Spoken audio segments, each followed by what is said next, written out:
예배란 무엇인가? 12번째 시간입니다. 먼저 시작하는 말에서 우리는 현대교회 성도들의 신앙생활은 주일에 진행되는 의식적인 예배 행위가 매우 큰 비중을 차지한다. 그래서 의식적인 예배 행위가 많은 현재 문제가 되기 때문에요. 반드시 주일날 대예배 정해진 장소에서 드려야 된다는 그런 고정관념이 문제가 돼가지고 지금 이렇게 위험한 코로나 기간에도 불구하고 많은 사람들이 예배를 강요한다 하면서 많은 매스컴에서 문제를 삼고 있지요. 그래서 우리가 이 시간에 한 번 더 예배란 무엇인가를 이렇게 자세히 성경에서 말하는 것이 무엇인가를 책을 통해서 우리가 좀 살펴보고 있는 중입니다. 그래서 이제 예배는 신앙을 전제하고 신앙은 예배를 수반한다. 물론 당연한 말이죠. 예배가 있기 전에는 반드시 신앙이 전제돼야 됩니다. 제대로 된 신앙이 전제된 예배를 이제 나눈다는 말입니다. 그리고 두 번째, 예배의 뜻에서의 제반은 희생제사를 뜻하는 말로 특정한 의식과 형식으로만 드리는 것이 아니고 노예가 주인을 섬기는 뜻으로 희생과 봉사라는 뜻으로 항상 하나님을 섬기는 삶 자체를 말한다고 하였습니다. 그리고 세 번째 일반적인 관념은 바로 대예배라는 이 의식, 여기서 우리가 참 벗어나기 힘듭니다. 그러다 보니까 그 부분을 지금 문제를 삼아 다루고 있고요. 그렇지만 의식도 분명히 의미는 있습니다. 보화를 담는 그릇으로 의미는 있지만은 결코 그 의식 자체가 보화는 아니다란 말입니다. 그리고 네 번째, 구약시대 예배. 이제 시대적으로 이제 이 예배가 점진적으로 변화가 있습니다. 성경적으로 볼 때. 바로 계시에 대한 전승의 원리에 따른 것이다. 그래서 지금은 희미하나 나중에는 분명히 이제 우리가 그때 주께서 나를 아신 것 같이 내가 온전히 알리라는 말처럼 구약시대의 모든 시대적인 흐름에 따라 가지고 그 예배를 제사 곧 예배를 살펴보니까 예수 그리스도에 대한 모습들이 처음에는 그렇게 뚜렷하게 드러나지 않았지만 가면 갈수록 더 뚜렷하게 그리스도의 모형으로 확실히 드러났다는 말입니다. 자, 그리고 다섯 번째, 신약시대 예배 부분에서요, 우리가 지난 시간에는 그리스도의 예배를 살펴봤습니다. 한마디로 말한다면 예수 그리스도가 영원한 제물이 되시고 영원한 성전이 되시며 영원한 대제사장이 되셔서 영원한 제사 즉 예배로 드리신 것이다. 구약시대에는 고대 족장시대나 국가 형성시대나 역대 왕정시대에는 바로 어떤 아무나 아무 곳에나 예배를 드렸단 말입니다. 그리고 또 성막이나 성전이나 그래서 또 제사장이나 반드시 정해진 장소에서 정해진 사람에 의해 가지고 예배를 드렸지만은 바로 신약시대 그리고 이것이 계속 반복적으로 끊임없이 또 짐승의 피를 가지고 끊임없이 반복적인 제사를 드렸단 말입니다. 그런데 바로 이 그리스도의 예배는 바로 이 모든 것들을 영원한 제물 대신 자기 스스로가 제물이 되셔서 또 영원한 성전도 되시고 그래서 또 영원한 제사장이 되셔 가지고 이 모든 구약의 예배를 단번에 성취했다는 말입니다. 그래서 참 그리스도 예배가 위대하다. 그래서 우리도 지금 이 시간에 이제 다뤄볼 내용은 이제 신약 시대의 성도들의 예배 부분입니다. 그래서 신약 시대 성도들의 예배 부분은 그러면 어떤 관계가 있는가 또 그리스도와 이 부분을 끊임없이 살펴보도록 하겠습니다. 구약 시대의 모든 시대별로 나누어진 예배도 전부 다 장차 그리스도의 예배에 대한 모형이었고요. 당연히 그렇다면 신약 시대에 성취로 오신 그리스도 예배가 끝나는 것이 아니고 그리스도가 성취로 이번에는 다시 이제 성령께서 우리 성도들을 예배를 이끌어 가는 개념이기 때문에 가는 개념이기 때문에 결국은 이제 같다는 말이죠.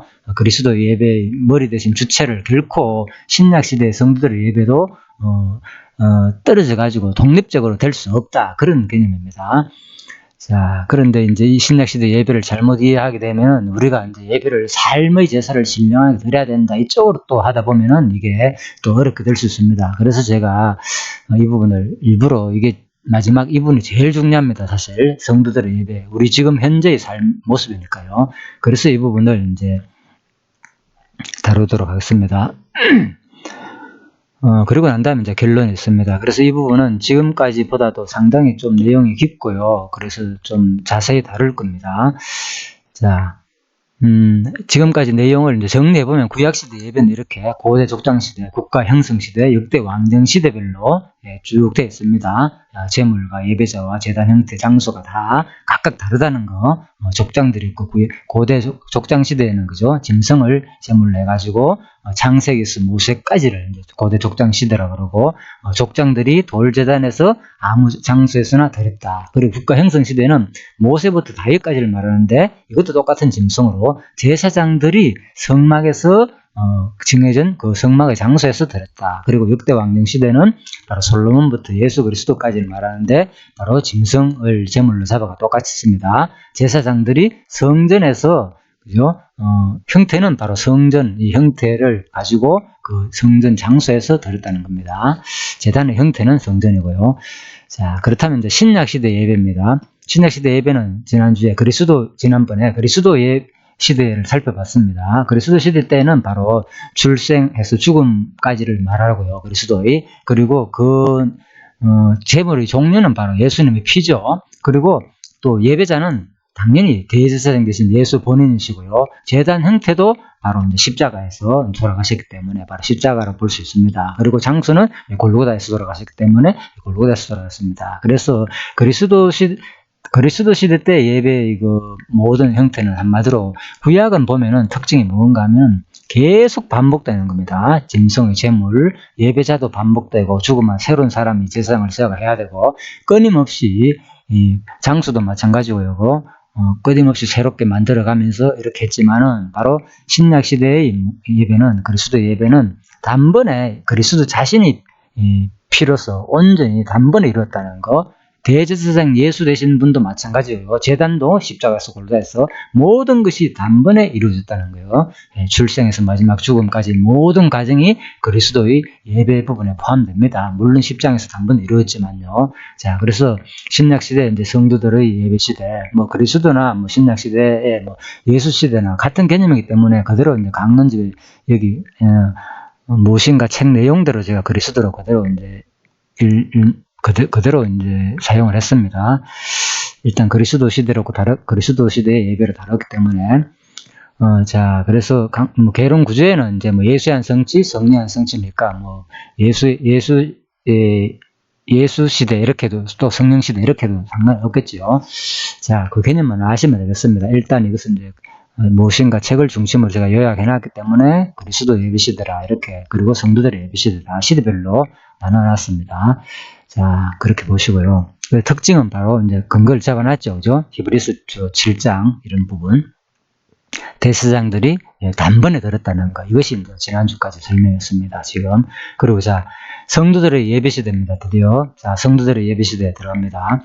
신약 시대 성도들의 예배는 교회의 머리 대신 그리스도께서 예배를 근본으로 삼는다. 자, 그래서 제가 이제 성도들의 신약 시대의 예배 가운데서 성도들의 예배도 마찬가지죠. 이 부분에 그리스도의 예배도 마찬가지고 성도들의 예배도 마찬가지고 바로 교회의 머리 대신 그리스도께서 예배를 근본으로 삼는다는 겁니다. 그래서 우리가 신약 시대에 가장 왜 이 강의를 또 제가 집중적으로 지금 하게 된 계기는 뭔가 하면요. 신약 시대 예배하면 전부 다 신령한 삶의 제사 12장 1절이 우리 요절로 무엇인가 예배란 무엇인가에서 잡아놨잖아요. 그죠? 로마서 12장 1절 신령한 삶의 제사를 드리라. 그래서 우리가 신령한 삶의 제사를 내가 드려야 되는구나 이렇게 안 드리면 진짜 제대로 된 예배가 아니구나 이렇게 이제 생각하는데 자, 그 내용 과정은 맞습니다. 그런데 근본을 우리가 생각해 보자는 겁니다. 성도들의 이 예배는 바로 머리 대신 그리스도께서 예배를 근본으로 삼는다. 결코 스스로 우리가 지금 우리 삶도 신령한 삶의 제사를 드리는 거 우리가 모든 그 희생 제사라는 의미가 있다잖아요. 어원의 뜻을 살펴보자. 제발 그죠? 어원의 뜻 자체에서도 희생을 포함한다. 희생 제사를 말한다. 희생과 봉사를 말한다 그랬잖아요. 그러니까 우리가 이제 그리스도의 종으로서 종의 개념이라고 했잖아요. 종의 개념으로서 강제적인 어떤 그런 강조형이라고 했잖아요. 종의 개념으로서 우리가 하나님께 완전히 희생 봉사로서 삶의 모든 것을 드리는 것이 진짜 우리 삶의 제사다. 자, 예배다. 이렇게 생각할 경우에는 또 내가 이렇게 열심히 하나님께 살아야 되는구나. 그렇지 내가 못 살 때는 어떻게 하려니까. 그죠? 그래서 우리가 이제 생각해 보자는 거예요. 분명히 맞습니다. 삶의 제사가 맞는데 도대체 이게 원리가 뭐냐? 바로 원리는 머리 대신 그리스도께서 바로 근본이라는 거예요. 우리 이 삶의 모든 신령한 예배의 삶은 머리를 떠나서는 될 수 없다는 것. 자, 그것은 성도들이 교회의 머리 대신 예수 그리스도의 몸된 지체들이기 때문이다. 예수께서 말씀하신 대로 포도나무 가지가 포도나무를 떠나서는 열매를 맺을 수 없는 것 같이 사도 및 성도들은 교회의 머리가 되시는 예수 그리스도를 떠나게 되면 아무것도 할 수 없는 것이다. 예, 그래서 철저하게 성도들의 예배에 앞부분에서 다룬 핵심 내용은 바로 포도나무 이 비유의 말씀을 통하여서요 지금 전하고 있습니다. 이 포도나무가 당연하죠. 가지가 포도나무 떠나가 결코 열매를 맺을 수 없다는 말은 뭡니까? 결국은 포도나무 가지가 열매를 맺는 것이 아니고 누가 열매를 맺는 겁니까? 포도나무 원뿌리가 이제 원뿌리에서 나오는 그 줄기 기둥에서 줄기를 통해서 가지를 통해서 줄기에서 하나씩 잎사귀로 가가지고 결국은 꽃을 피우고 그 열매가 맺히는 거잖아요. 그래서 원리는 우리 지금 신령한 성도의 삶의 제사로 드리는 이 성도들의 예배도 원리는 바로 포도나무 가지가 포도나무를 떠나서는 열매를 맺을 수 없다는 것을 우리가 반드시 기억해야 된다는 겁니다. 그래서 자, 그럼 이거 알면 뭐 다 예배를 드리는 겁니까? 아니겠죠. 그래서 이거 뭐 금방 알 수 있잖아요. 뭐 12장 11절 로마서 뭐 누구나 알고 있는 거, 뭐 성신하는 사람들은 거의 다 알고 있잖아. 뭐 신령한 삶의 예배다. 우리는 진짜 모든 것이 예배다. 뭐 특정한 장소만 예배가 아니고.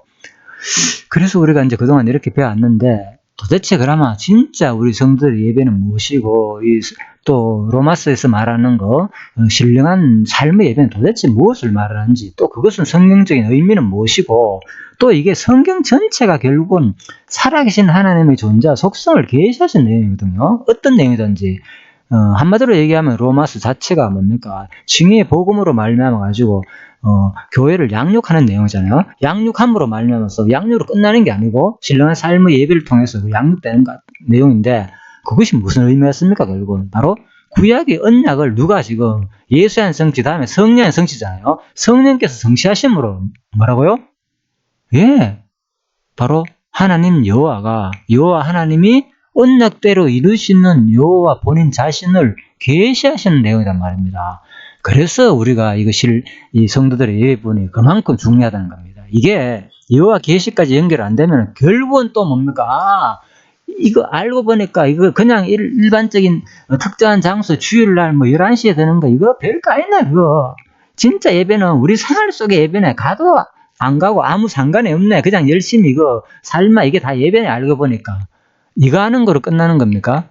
아니죠. 이 성경신학에서 말하는 핵심은 바로 뭡니까? 바로 우리의 모든 삶 하나하나가 하나님 자기 어느 예배를 드리는 그 순간 생활 11시에 예배를 드리든 간에 또 매 하루 일상에서 내 하루의 삶 속에서 모든 삶의 모습이 바로 삶의 예배라는 거잖아요. 그런데 그 삶의 예배는 바로 뭐라고요? 하나님 자기의 존재와 속성을 계시하는 겁니다. 바로 성경 원리에 의한다면은. 그래서 우리가 진짜 그렇게까지 우리가 인식되기 위해서는 제대로 도대체 우리 로마서 12장에서 16장까지 나오는 이 모든 내용이 뭘 말하는지 제대로 한번 우리가 살펴볼 필요가 있지 않겠나. 물론 뭐 여기까지만 해도 충분히 여러분들이 그동안 배운 대로 그대로 그냥 삶의 예배다 이렇게 생활 속에서 진짜 하나님을 경외하고 섬기는 그 삶의 예배를 살아간다면 뭐 더 이상 바랄 것이 없겠죠.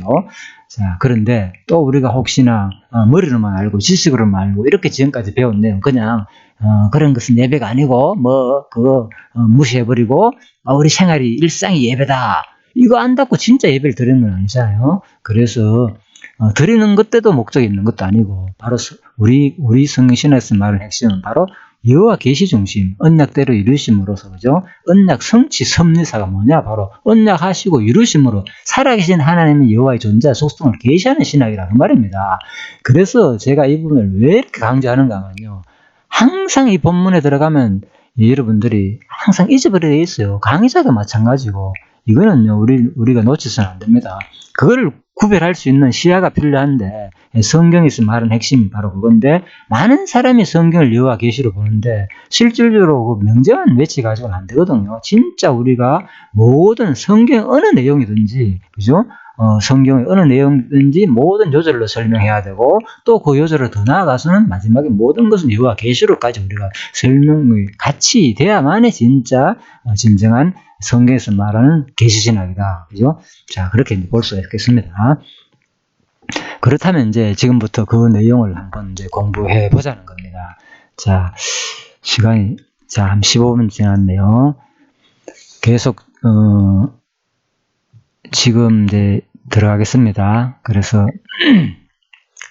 자, 이제 근거는 바로 요한복음 15장 1절에서 이제 쭉 내용이 나오는데요. 우선 자, 이 본문을 다루기 시작하면요, 상당히 좀 내용이 조금 길어집니다. 그래서 지금 잠시 멈추고요. 다시 강의를 너무 길게 만들지 않기 위해서 여러분들이 일단 지금 이 문제가 얼마나 큰 문제인지, 특히 요한복음 15장 부분은요, 여러분들이 상당히 앞부분에 중요한 문제가 나옵니다. 그래서 이게 포도나무 얘기가 나오지만은 앞부분에 뭐가 나오는가 하면 15장 1절에서 바로 앞부분에 이제 3절 내용까지가 상당히 이제 또 중요한 부분이 나오기 때문에 4절부터는 그냥 우리 포도나무가 붙어 있지 않으면 절로 가시를 맺지 않는다. 이렇게만 우리가 볼 수 있는데 앞부분에서 어떤 내용이 나오는가 하면 완전히 또 반대되는 내용이 나오거든요.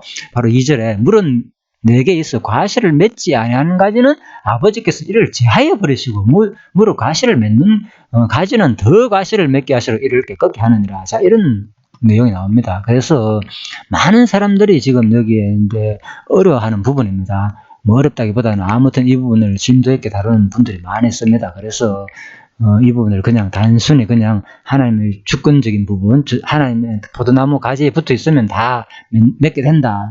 이런 내용이 4절부터 나와 있지만은 그래도 또 5장, 15장 2절 부분에는 맺지 아니하는 자는 맺지 않은 가지는 하나님께서 제버린다 하니까, 자, 그렇다면 이 부분이 도대체 왜 뒷부분하고 어떻게 또 연결을 할 수 있는가, 좀 상반되는 느낌도 들고, 그래서 자, 이 부분은 다루기 시작하면 내용이 상당히 길기 때문에요.